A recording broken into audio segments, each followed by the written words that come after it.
Entertalk Radio, you're in to all things music.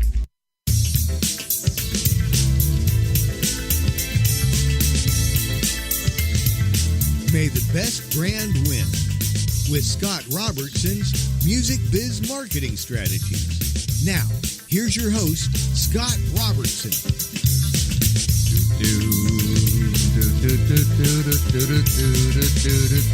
Hey, everybody. Happy Friday. You are tuned to May the Best Brand Win on Entertalk Media, the undisputed leader in music biz talk. I am Scott, your host, and a man who seriously misses the days when cough syrup contained good amounts of both morphine and alcohol, also cannabis. That's a syrup, folks, right there. That's a cough syrup, and we miss those days. We do. With me in the booth is a man who we all know cannot legally buy NyQuil and DayQuil in California at the same time. That's Paul B. How's it going, Paul? Pretty good. I have my own family formula for the good old days of NyQuil that I make myself with all the aforementioned ingredients. Because everything's legal in California. Yeah. Or, in California, we ask for forgiveness, not permission. That's our state motto. Nice work. Well, cool. Well, about me. So I run a public relations firm called Robertson Communications. If you want to reach me, here is how. You can send me an email to scott@robertsoncom, 2M's like communication.com, or the website, robertsoncom, 2M's.com, or on social media. And stop me if you heard this one, facebook.com/robertsoncom, or at Twitter is @robertsoncom. Once again, no surprise, 2M's. So you are so smart because you are tuned into episode 101 of the big show, and we call this one Unsucking Modern Marketing. I mean, let's face it, folks. Most marketing today is a money pit, and sometimes it really sucks. And sometimes it's a lack of thought. Sometimes it's just folks focusing on the wrong things. Sometimes it's just plain laziness. But fear not, because joining me on the show is a true expert in taking the sucking right out of PR and marketing. Gini Dietrich is the founder and CEO of Arment Dietrich, an integrated marketing communications firm. She's the author of Spin Sucks, co-author of Marketing in the Round, and co-host of Inside PR. She's also the lead blogger at Spin Sucks and is the founder of Spin Sucks Pro. So she's going to help us figure out our way forward through the suckage to the promised land of decent PR and marketing. Here's hoping. And we're also together, we're going to hit who's winning and losing this week in the circus of marketing, and I know it's going to be another award-winning episode. So first of all, I want to say a big, warm welcome to Gini. Great to have you on the show, Gini. It is my pleasure to be here, and I think that the best way to unsuck PR and marketing is to take your NyQuil. I like it. There you go. Really, if you've got cannabis, morphine, and chloroform in one cough syrup, then nothing sucks. Nothing.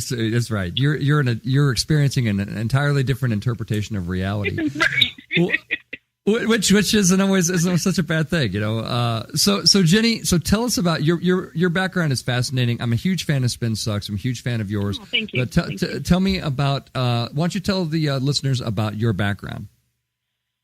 Well, I started as a very traditional PR professional. I had to get a job right out of college with an English degree, and a PR firm was hiring. So that is the start of my career. I went out on my own to build another global, large, gigantic, independent PR firm 13 years ago. And halfway through the process, I realized I didn't want 3,000 employees, and I didn't want offices around the globe. I wanted to do things that I was really passionate about. And part of that is giving back to the industry. And it's really, Spin Sucks is our brand, and so not sucking makes a lot of sense for us. But one of the things that we discovered along the way is that we really enjoyed helping change the perception that people have of the PR industry. And so Spin Sucks is not only a brand or a blog, but it's also a book and a podcast. And it also provides professional development. So it's become its own business with its own P&L and its own bank account. And, the large global PR firm, the traditional setting that I thought we would have has kind of gone by the by. Yeah, absolutely. And you touched on this a little bit, but I just wanted to ask you specifically, what drove you to create Spin Sucks, all of its different properties? well, you know this. I mean, when people say to you, what do you do for a living? You know, if you're on an airplane, on a networking event, or an elevator, whatever it happens to be, and, you know, you're having the conversation, what do you do for a living? And you say that you're in PR or communications, they usually say one of two things. One is, oh, you're a spin doctor. Or two is, oh, you're one of those who lies for a living. And you're like, no, I don't. I'm not a spin doctor. I don't lie for a living. And, you know, I think it's frustrating, right? I'm not wrong, right? I mean, so true. You know, I introduce myself as a bass player, and then they start speaking a lot slower because they know, you know. I'm going to try I just say I play I play bass in a cover band, and they're like, "Oh, I've got it." Well, I work in a law firm, and that's where we do the law stuff. No, so but you know, but it's so true. People do think we are professional liars. They think they think that we go to work and we just kind of figure out new ways to BS people and lie to people for a living, and nothing could really be any farther from the truth. Why do you think? You know, what's always interesting to me. Why do you think people think that? Is it like the character on Sex and the City? Mm-hmm. Is it her? Is it Hollywood? Are they the bastards that we should blame for this whole thing, or what? I think it's Hollywood and politics. I mean, yeah, I think it's both of them, because there certainly is some alternative facts and lying going on in the White House right now. But I think there's always been that level in politics, that level of people feeling like they were lied to, or maybe not told the full truth or something like that. And so, yeah, I mean, there are two industries that lead to that, but what is that? Maybe 15%, and the rest of us are really ethical. We abide by a code of ethics. Like, we don't lie.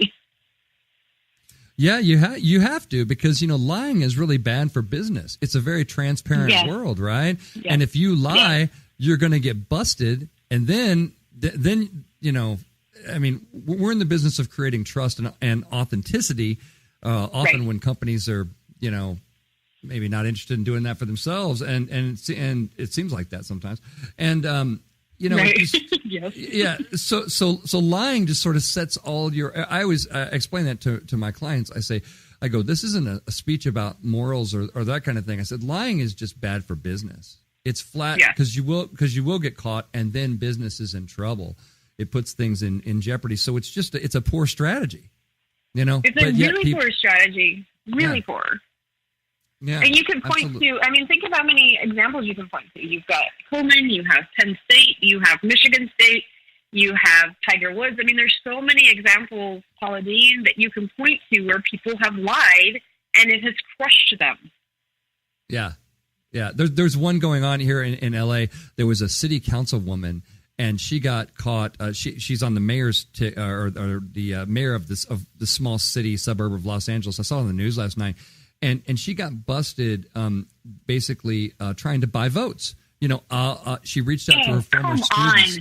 She was a teacher, and she said she would pay her students and all of their friends $50 each to vote for her.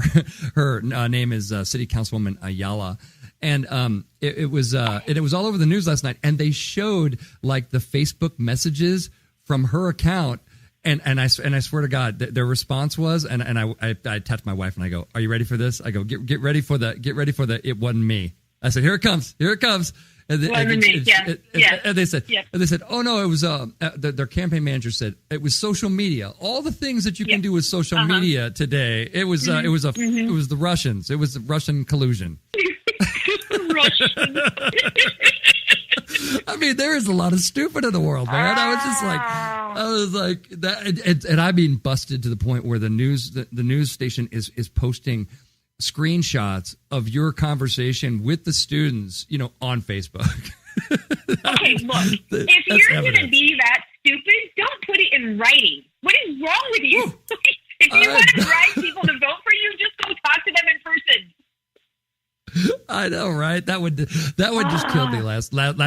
But it amazed me nonetheless that someone and there's got to be communication council even at a community election level. Yes. There's got to be somebody who's read a book on PR somewhere that has got to advise them.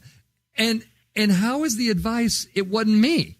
That's Bill Clinton's thing. I mean, right, you can't do. It wasn't me. I mean, it was sad. It was really sad. But anyway, so Spin Sucks is great, and I encourage everybody that to make sure that you're checking out, subscribe to your e-newsletters, and especially if you're in this profession and you're wading through this stuff for a living. It's really kind of a ray of hope of that there are other people out there that kind of think this way and kind of think that things ultimately can be better. So, okay, my next question is so using the model that your company developed, the PISO model with paid, earned, shared, and owned media. You have to get involved in the paid side. And I was that tough for you coming from more of an earned media background, or how do you integrate the P side of the model in the work that you're doing? The short answer is no. It was not tough because I love numbers and I love data, and I love that data gives us information we need to tell stories and to become better storytellers and to inform us what our audiences want. And paid media provides you that opportunity to have that data. So for me, it's one of those things that I just gobble up. But it is a challenge for some of our clients who are communicators and agency owners because, I make this joke when I speak in person, but when I speak to groups of communicators, I always start out with, how many of you went into PR because you're bad at math? And usually 99% of the room raises their hand. Yes. So it's the big idea that it's not math, it's not numbers, it's data. And if you can read the data in a way that informs the rest of your program, I think paid media is a great way to do that. Yeah, absolutely. Oh, it absolutely is, and it has to be. As you often say, in your blog posts, and folks that blog for Spin Sucks always say as well, is the fact that the paid component just can't be something that the earned people and the shared people just ignore and go, oh, that's somebody else. Right. It just has to be in the conversation today. And, I remember when I was working with a PR agency and I would ask questions about advertising, I would always kind of get the shh, that, that's, right, you need to go down to the kids table for the little part of the budget. But the grown-ups are talking about the big advertising right now. Right. And I'd raise my hand and I'd go, I'd be like, but what if that crap doesn't work because nobody believes it? Oh, Scott, forget about that. You need to go. Kid table. Kids, go to the kids table. It's true. Funny because it's true. I know. Yeah, I think with paid media from the communications perspective, it's not, Super Bowl ads and flashy design and copywriting and things like that. It's not that. And I 100% believe that, the our advertising brethren should still manage that and control that. But there are pieces, social media advertising. I would even expand it to search engine marketing, email marketing, because you're paying for that, right? You're not paying for the content, but you're certainly paying for the software. I think there are pieces like that, sponsored content, native advertising, that kind of stuff that definitely falls within the communicator's bailiwick because it's what we do. It's just an extension. When I started my career, I did advertorials. Advertorials were, fancy brochures that you wrote and beautifully designed and then inserted them in a magazine and you paid for it. So it's not any different than that. It's just new. It's doing it online versus in a magazine in the print. That's so true. And as I mentioned, I love Spin Sucks. It's all about making the PR and marketing profession better at their jobs. Here's my question. So, do you think it's working? Why or why not? Depends on the day.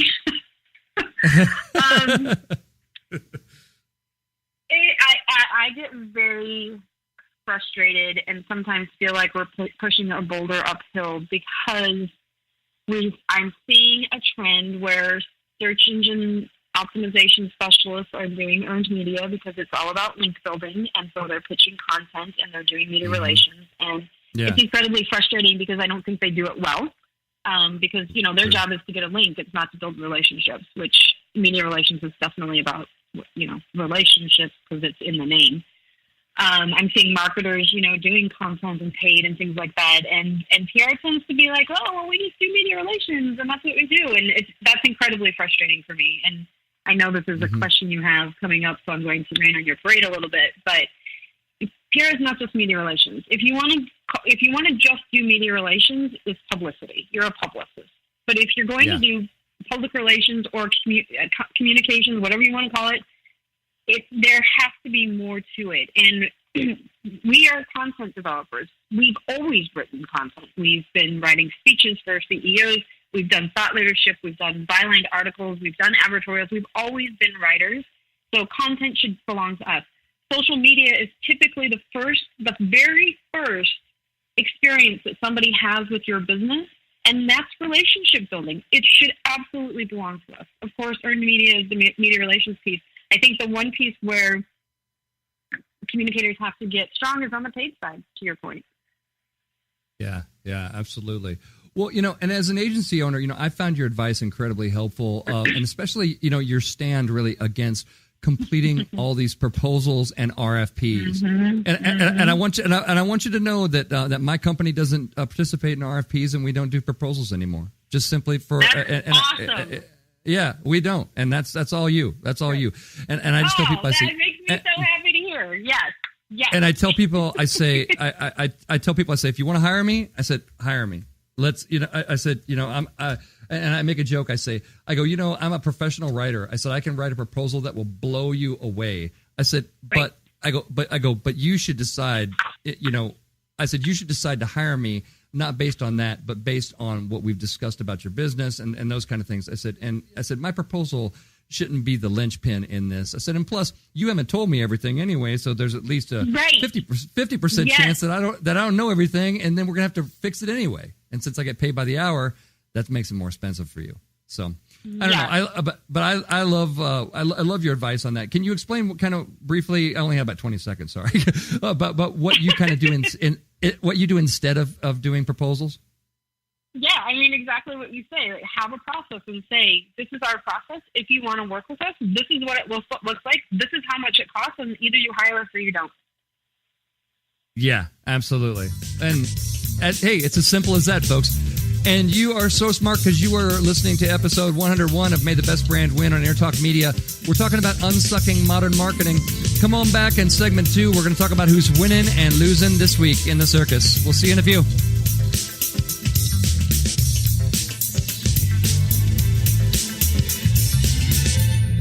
Are you serious about your music? Are you ready to run with the big dogs? The experts at Pitbull Audio have the gear to get you into the game. From leading manufacturers like Mesa Boogie, Fender, Pioneer, and American Audio. To sound your best, you need the best. Pitbull Audio can deliver in rehearsal, on stage, and into the big time. Dropping beats, shredding guitar, or making the crowd roar. Whatever you dream, Pitbull Audio can help make it happen. We are Pitbull Audio. We want you to play it loud. PitbullAudio.com. This is Jackie Bertoni from Jackie's Groove. Come join me weekly on my journey through the music business as I take you behind the velvet rope, interviewing industry notables such as Al Di Meola, Michael McDonald, and Al Jarreau, to name but a few. Listen to their stories on being in the studios recording #1 hits and onto the stages throughout the globe. Allow me to be your music historian. You can hear me live every Monday at 2 p.m. and every Wednesday at 12 noon Pacific Standard Time or 24/7 on jackiesgroove.com. Ready to get your groove on? Hi, I'm Tim Dolbear, the host of Sound Experience on Entertalk Radio. Each week, I talk with top professional audio engineers, producers, musicians, and the manufacturers that make the tools that we use in the studio each and every day. From capturing the perfect take to mastering your final release, and the tools and how the pros use them, we are going to dive deep into their process and learn from their experience. I look forward to you joining us each week on Sound Experience with me, your host, Tim Dolbear. Make this your vinyl night. I'm John J.R. Robinson, and every week, music creation comes alive through stories, experiences, and sounds when vinyl records filled our hearts and minds. My friends and I share our tips and techniques used in creation of iconic tracks for recording artists such as Michael Jackson, Eric Clapton, Quincy Jones, and Steve Winwood, to name a few. Vinyl has emerged hot, and the soul of vinyl defines art and passion which burns deepest at night. Tune in every Wednesday at 2 p.m. Pacific Standard Time on EntertalkRadio.com.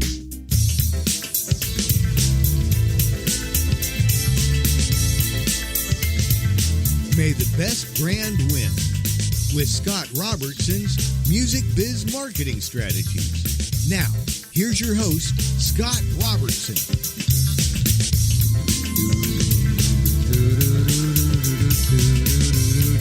Hey, everybody. It is Friday. You are so smart because you are tuned in to May the Best Brand Win on Entertalk Media, the undisputed leader in music biz talk. I am Scott, your host. With me is the amazing Gini Dietrich from Spin Sucks. We had fun in the first segment. Gini, you hanging in there? How you doing? I'm doing awesome. Although, it's almost 9:30. Just saying. Exactly. There you go. She's powering through it. She's going to make it. Powering through. I can do it. Excellent. Well, as we do traditionally here on segment 2, everybody, we're going to talk about who's winning and losing. Before I get into that, everybody's losing this week because the great Jeff Emmerich passed away this week, and I know a lot of listeners to the show have very fond feelings of Jeff. Spoke at the NAMM shows, very recently, and of course, Jeff was the lifelong engineer for the Beatles. He wrote an incredible book called "Here, There, and Everywhere: My Life Recording the Music of the Beatles." Really fascinating stuff. Of course, most people know Jeff's work from he recorded Revolver, he recorded Sgt. Pepper's Lonely Hearts Club Band. He recorded Abbey Road. I mean, his resume is like few other people in the world, and it leaves a big hole in the world when somebody like that, passes away. So I wanted to make sure to acknowledge the fact that Jeff will certainly be missed and remembered by everybody in the industry. Let's move into who's winning and losing. We're going to start off with a winner. A company in the music industry, Source Audio, is actually offering a pretty cool little service. They are offering YouTubers the ability to whitelist some of their content. So basically, they're kind of being a clearinghouse. They announced a new licensing scheme, really, that helps to kind of avoid the issues of music copyright infringement or third-party takedowns on YouTube, which is it's a huge deal. And there's not a great, there isn't a great solution for it. If you've ever kind of been down in the weeds and trying to work on trying to figure out how to make everything legal and license your music for things, a lot of people use, other kinds of music. But Source Audio has this new service that they just recently announced. I think it's really good. It's really worth mentioning to everybody out there that you should check out what they're doing with their whitelisting capabilities. They're trying to make everybody free and clear for future claims. Because there's nothing like producing a video. I'm sure, Jenny, you would agree. You produce a video, you put it on YouTube, and then you get like a takedown notice from somebody because right. some piece of it violates some sort of intellectual property somewhere along the line. So it's that's a big win. And so anyway, that is a big win. That's awesome.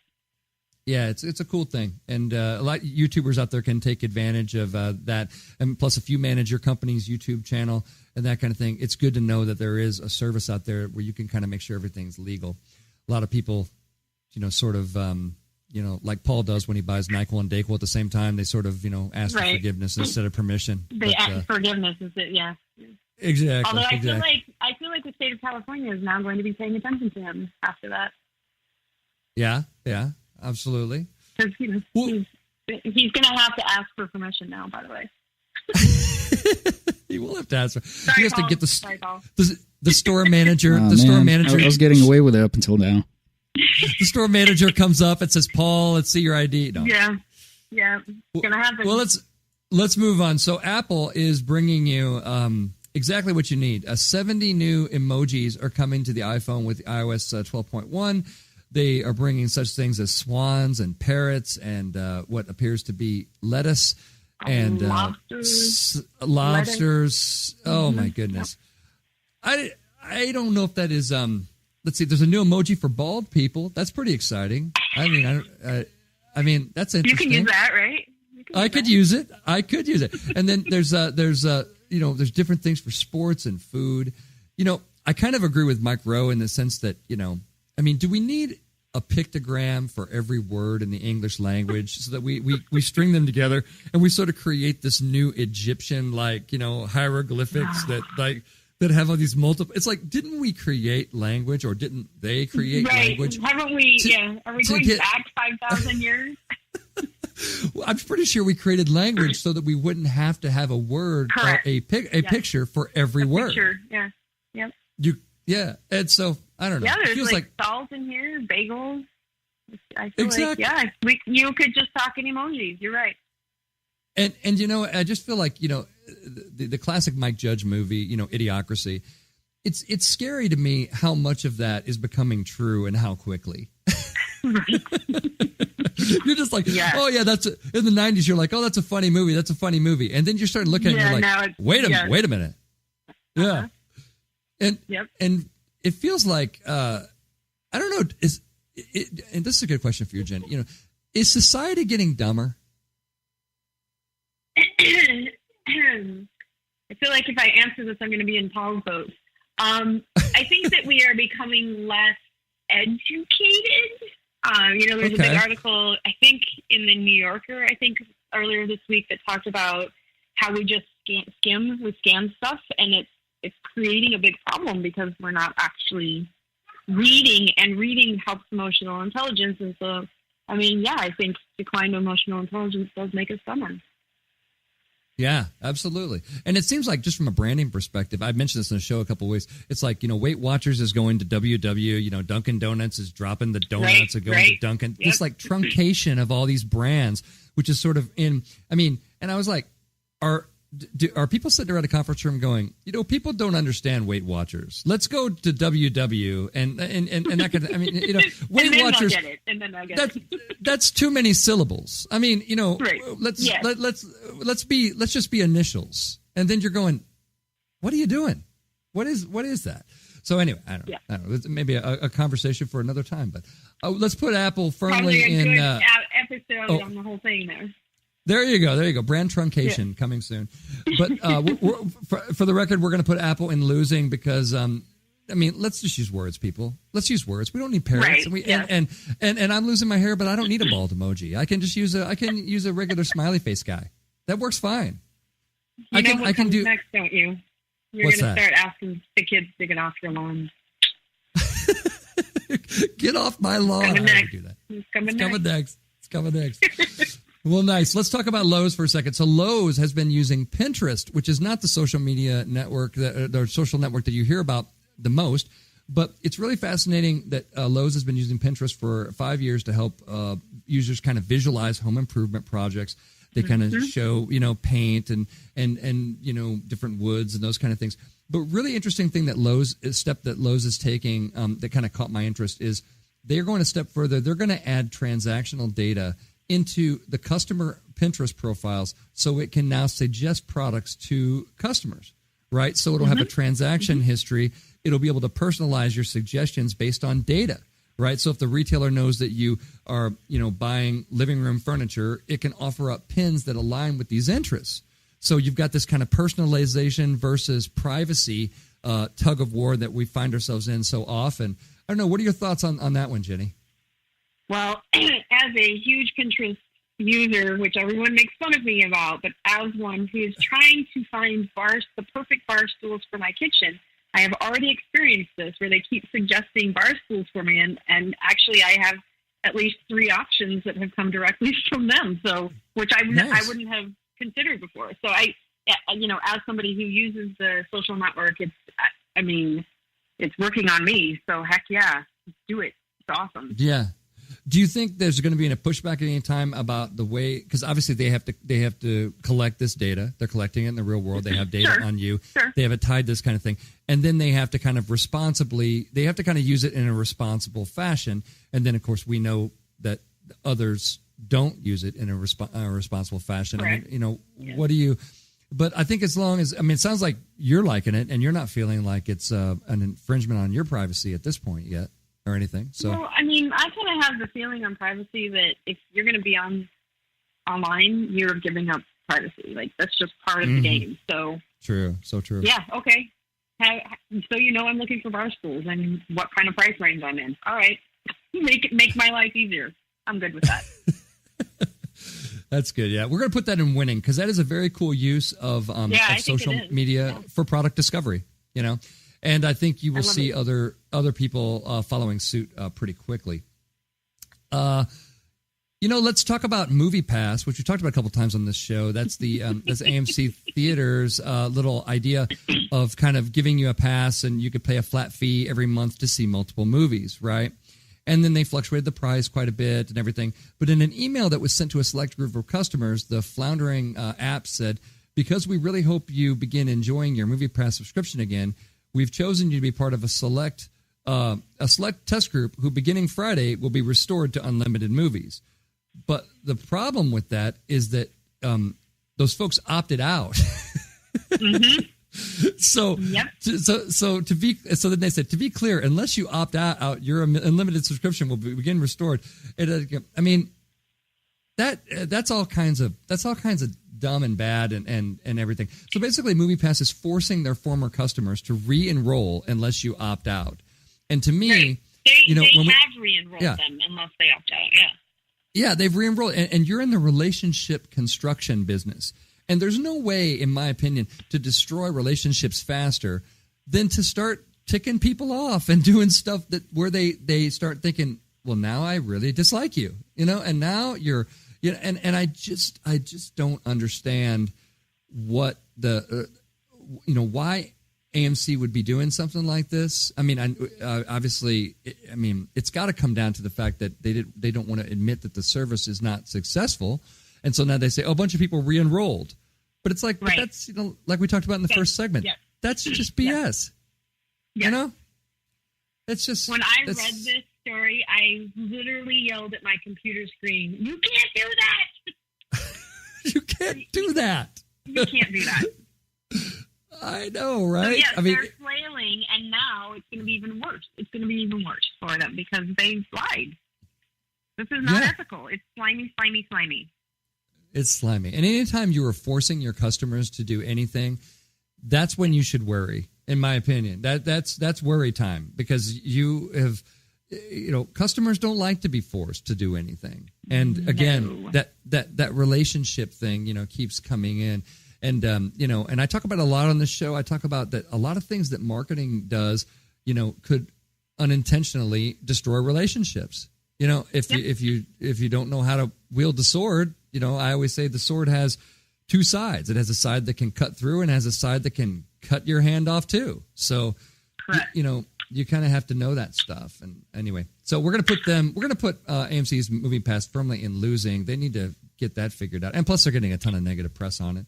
And I like the one guy who, if I can find it really quickly, said something like, "Do me a favor and don't renew my canceled subscription without my permission. I feel like being part of the impending class action lawsuit against you would be a pretty big hassle." Jeez, exactly. The class action, yeah, that's right. That's what attorneys are looking for. No kidding. Well, cool. Yeah. Well, next on the list, I have some good news. Winning this week, Toys R Us is maybe brought back to life. Toys R Us may be coming back. They closed all their U.S. stores in June as part of a bankruptcy liquidation. Talked about it on this show, that kind of thing. But owners of the company's remaining assets are looking into restarting the business. I kind of made a joke on social media, and I said it should now be called Toys Were Us. To me, that's a stronger brand, But they planned to auction off the rights to the name and also Babies R Us and all that kind of stuff. But now they're considering, creating kind of a smaller, leaner, new operating system for Toys R Us, getting away with some of their, larger retail footprints and things that made them made it very difficult to compete against folks like Amazon and Target and folks like that. But I got to say that's winning. I got to say, kids. Do you think it is?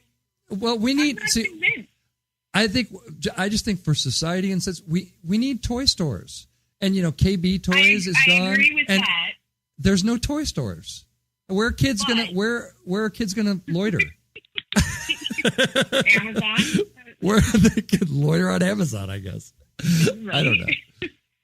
Yeah, exactly. And maybe I'm cynical, but and having been through, I was on the board of a company that went bankrupt, and from the beginning, I watched that they had to go bankrupt in order to get rid of debt and all that, but their goal was always to restructure it. And so when I read this, I was like, This sounds very, very, very familiar to me. Oh, okay. All right. So maybe I'm a little cynical, but so you would winning. Maybe it's not winning for you. Maybe this could be losing. But I like I said, I would put it in winning just because I think that the world is maybe a little bit better place with the Toys R Us brand still in it. Right. Yeah, or Toys Were Us in it. Toys Were Us could be fantastic. I mean, I like it. If they're listening, I'm just saying Toys Were Us could rock. You could do a lot of fun stuff with that. All right, well, I would support that. There you go. Let's talk about influencers for a second. A really interesting story this week in The Atlantic about employers that are looking for influencers of their own within their own ranks. So, and I've done some shows on influencer marketing before and that sort of thing. Talked about some of the dangers and the cautions around that and that kind of thing. But on August 19th, a video appeared on Macy's website, and it basically has Macy's spelled out in a wall in gold with glittering cardboard letters. And then it has a woman, Isabel Gamble, who's a digital assistant in the Petites department. She introduces herself, and she's basically talking about, hey, this is my go-to outfit and this kind of thing. And she's kind of acting like an influencer. And, of course, she gets her paycheck, right there from Macy's. So so it's really interesting to me that influencer marketing, that folks are starting to say, well, hey, do we have some folks of our own? So, Jenny, we got about a minute left. What do you think about this little twist and turn in influencer marketing? I love this, and I think that our employees are our best advocates, hands down. So I don't know why you would go out and pay an influencer who may or may not work out for you when your employees know the business, know what you're trying to achieve, know your messaging, can be on brand, can be on message, and still present something that's compelling and interesting to your customers. Yeah, absolutely. As long as it's real, right? I mean, as long as Macy's doesn't say, "Hey, we'll give you a bonus." If it comes out and says Isabel Campbell got an extra $20,000 from Macy's to do this, and then I mean, you could start having some troubles. But I like it. Yeah, I like it. With all the cautions that we usually say about influencer marketing, up there, I would say points for innovation, and I'd put it in winning. I absolutely would. Yep. And you guys are winning because you are listening to May the Best Brand Win on Entertalk Media. Come on back, and Jenny's going to leave us with some great top tips to unsuck your PR and marketing. So come on back.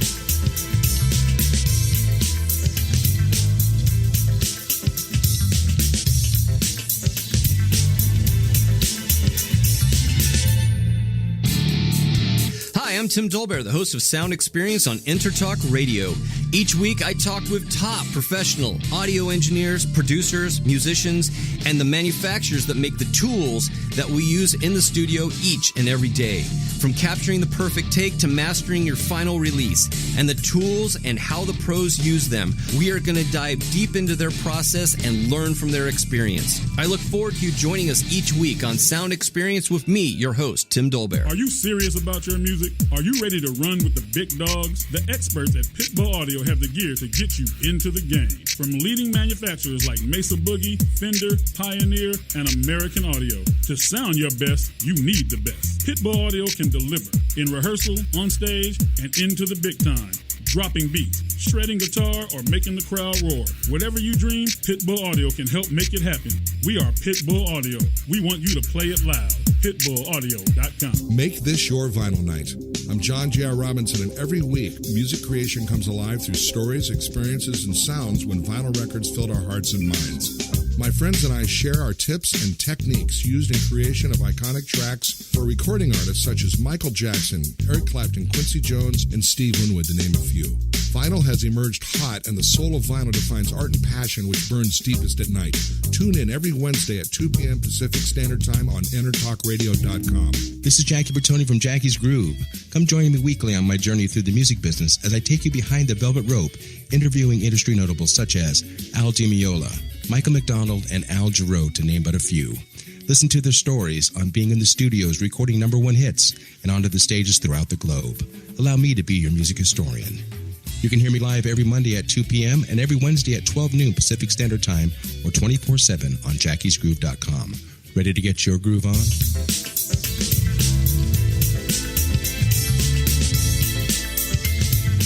May the best brand win with Scott Robertson's Music Biz Marketing Strategies. Now, here's your host, Scott Robertson.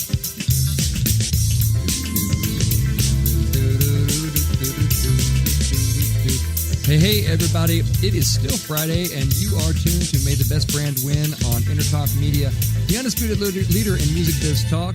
I am Scott, your host. You're in segment 3.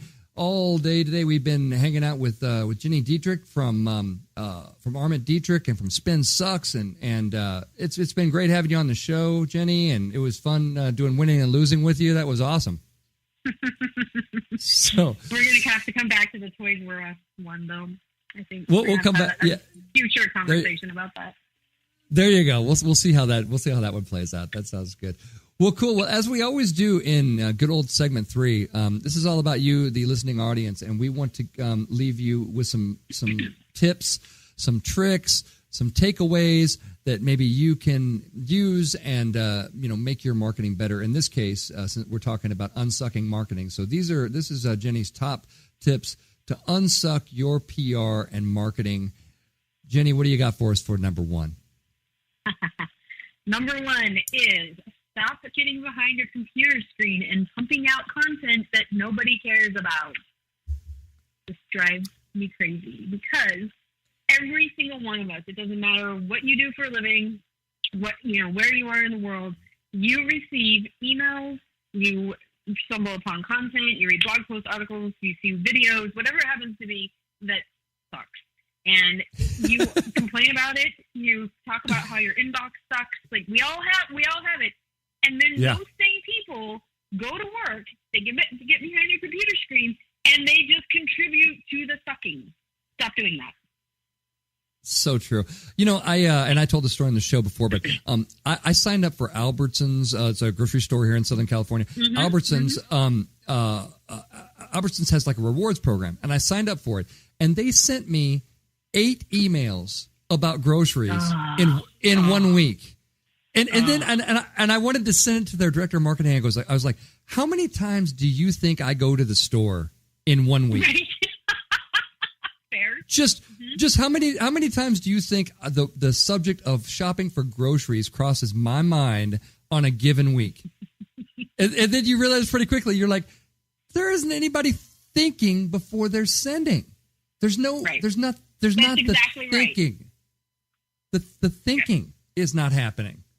And do you think, and one of the things that scares the hell out of me is that I see all these things for, AI and they're like, marketing automation. Mm-hmm. We can completely automate your content so that you can send emails out every single day. And I'm yelling at my computer screen. I'm like, but they don't want to hear from you, moron. Right. They don't want to hear from you. They don't want to hear about your sales. They don't want to hear about your discounts. No, stop it. Stop it. Yeah, I start with my clients, by the way, when we're doing email marketing stuff, and I say, we need to assume that no one on your list cares anything about hearing from you. That their lives are completely full. Yeah. If we have like a bar that would measure their lives, it would be reading completely full without you. I said, now, knowing that, how do we earn it? How can we earn it and be so great and so incredibly great that maybe we could extend that bar a little farther, right? And that kind of thing. Mm-hmm. And I said, and by having that standard, at the very least, you have like empathy and the ability to say, well, maybe I shouldn't send 8 grocery related emails to this customer in 1 week. Good God. 1 week.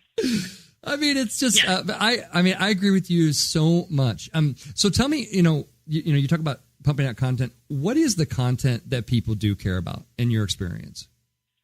Well, I mean, this is a crappy answer, but it depends, right? I mean, it depends on, certainly I would care about an email from Albertsons once a week. Right? Yeah. I don't need it every day, but I go to the grocery store once a week, so I would care about that.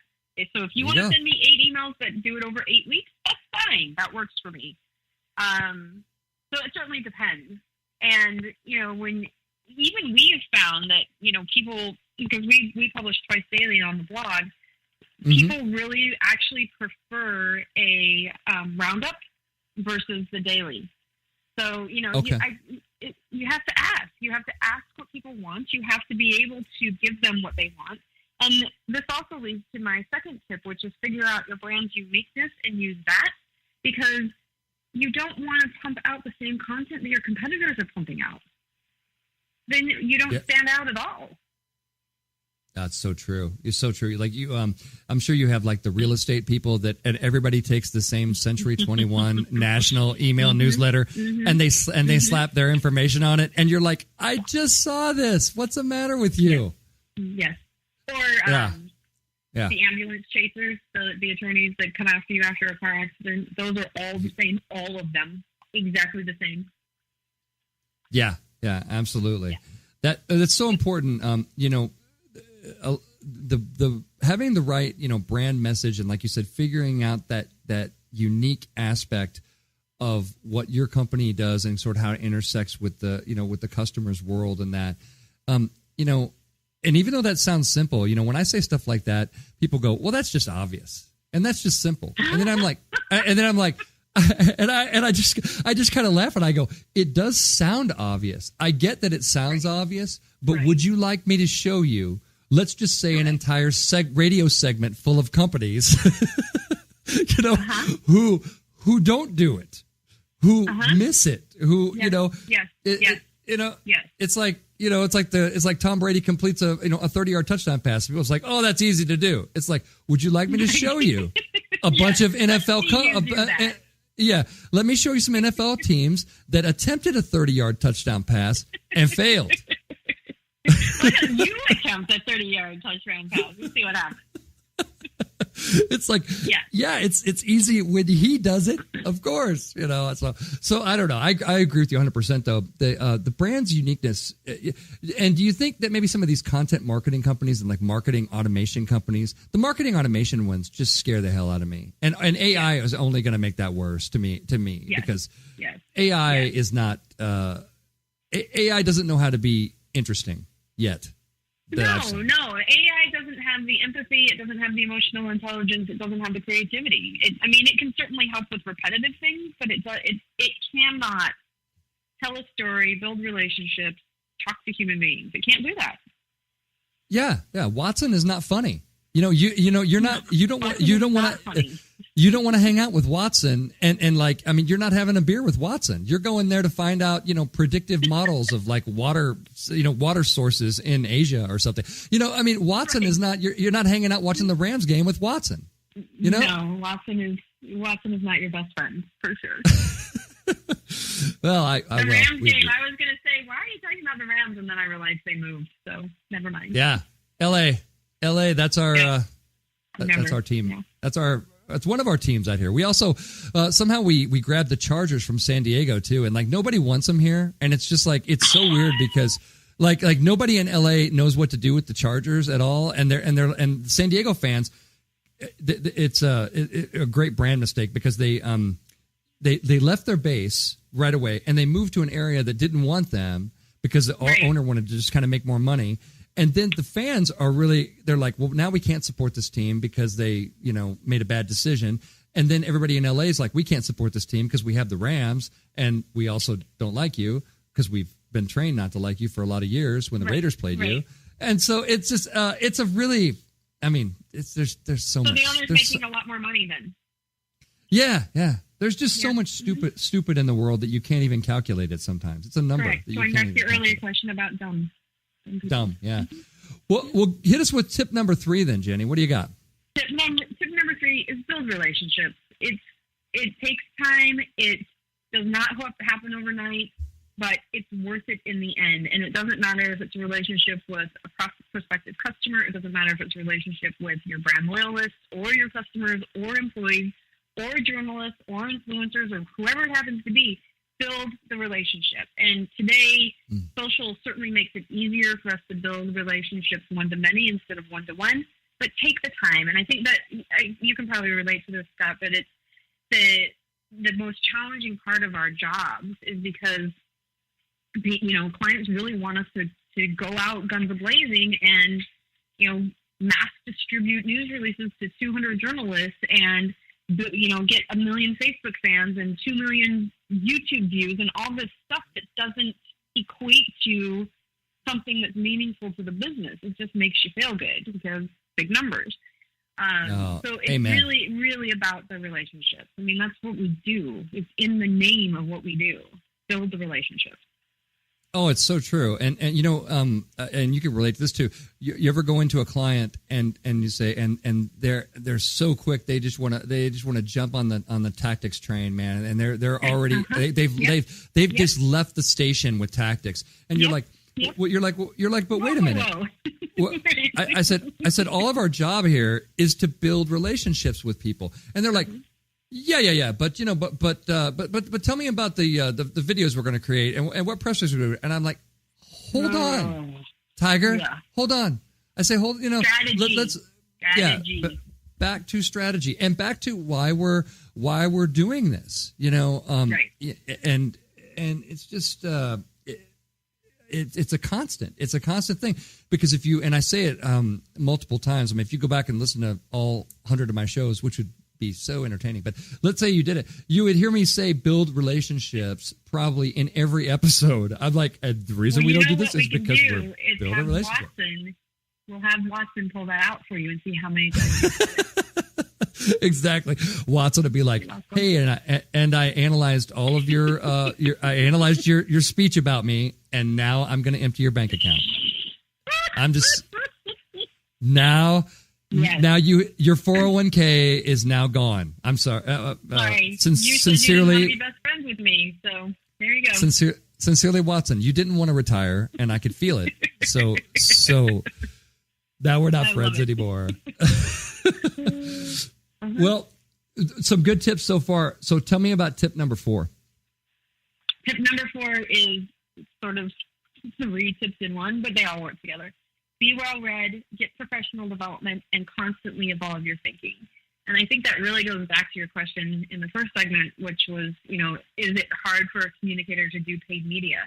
If I were still doing quote unquote traditional PR, I think it would be. But when you start to think about how you learn new skills and develop your thinking and evolve what you're doing, you continually stay ahead of the trends and are relevant in an industry and to your clients. Yeah, absolutely. I mean, it. We just have to, right? You ever run into, as I was coming up in the PR profession, I had a lot of supervisors above me who sort of stopped learning about stuff, and then you're kind of sitting across the table from them, and they're like, yeah, well, we need to kind of do it this way, and you're like, oh God, wait a minute, wait a minute, and actually that made a huge impression on me. I'm 48 years old. I still go to a lot of seminars. I stay really steeped in the stuff that I need to know, and like I said, that's why I love your website and all of the content that you guys create. It's so important to just kind of keep that saw sharp, and because the world changes really, really quickly, especially with what we do. It changes constantly. You have to do it. You have to stay. And I think people do the whole, well, I don't have time, but we all have the same 24 hours in the day. It's how you prioritize things. So if you make learning a priority, you will do it. You will do it. Yeah, absolutely. One of my favorite ones too is that clients will come up to you and say, maybe you get this too, is they'll come to you and say, or big people, or older people in the PR and advertising game, and they'll say, oh, well, social media, I don't know much about that. I just leave that to the kids, I just leave that to the interns and stuff like that. And I'm like you said, I'm like, you leave your brand touch points to kids and to people who have just graduated college. I said, well, I like Vegas as much as the next person. I said, but that sounds like a really poor risk, that's based on sort of a mindset that older people can't understand social media. Yeah. And I heard that I still hear that. People say, oh, you get involved in social media, do you have some interns that do that or whatever? I'm like, no. My word. No, I don't. actually. Right. I said I have to, Yes. because I'm a communications professional. And as it turns out, this just in, social media is communications, So It is. Exactly. Yeah. Communication. Yes. Exactly. So anyway, I agree with that 1,000,000%. I think that, just constantly working on your skills is something that everybody needs to do. And don't be afraid to, to get into new areas. Like you said, we talked at the top of the show that the model is all about, paid, earned, shared, and owned. So you better darn well know how to manage each piece of that pie, Yes, pretty well. You have to. Otherwise, the industry won't exist 10 years from now because marketing and SEO and advertising will have taken it over. We won't be here. That's right. Watson will be sitting there cashing his chips by that time. So what's your last tip, Jenny? My last tip is measure your efforts against business goals, and we've already touched on this a little bit. But the work that we do absolutely, positively does affect business growth, and you have to get really smart about how a business makes money, how an organization makes money, or if it's a nonprofit, how they're getting fundraising and things like that, and how the work that you do affects that. Because all of the work that we do is bringing new audiences in, it's nurturing them through the process, and it's getting them ready to convert. Now, we may not be part of the sales process, but we certainly are all the way up to that point. So get really smart about that, and it, of course, goes back to constantly evolve your thinking. Measure your efforts against business goals, because when you do that, we will become an investment instead of the expense that we're seen as now. Awesome. I love that. Well, I want to give you an opportunity. How do people get in touch with you? They've heard you. They've been impressed by you. How do they get in touch with you if they so desire? SpinSucks.com is the best place. Everything's there. All our social and email and everything's there. SpinSucks.com. You heard it here, folks. What have we learned in the big show today? We have learned that while there is a lot of sucking going on in marketing, there's a lot of good stuff too. And as pros continue to educate themselves, look at with websites like Spin Sucks and even this little show, hopefully we will get more of the truth out there, and we're going to create better marketing, for all of our clients. Big thanks to Gini Dietrich for joining us. Have a great weekend, everybody. And, we will see you next week. Thanks so much, Jenny. You were awesome. Awesome. It was absolutely my pleasure. I'm going to do this with you all the time. It was awesome. All right. Rock on, everybody. Have a great weekend. Thank you.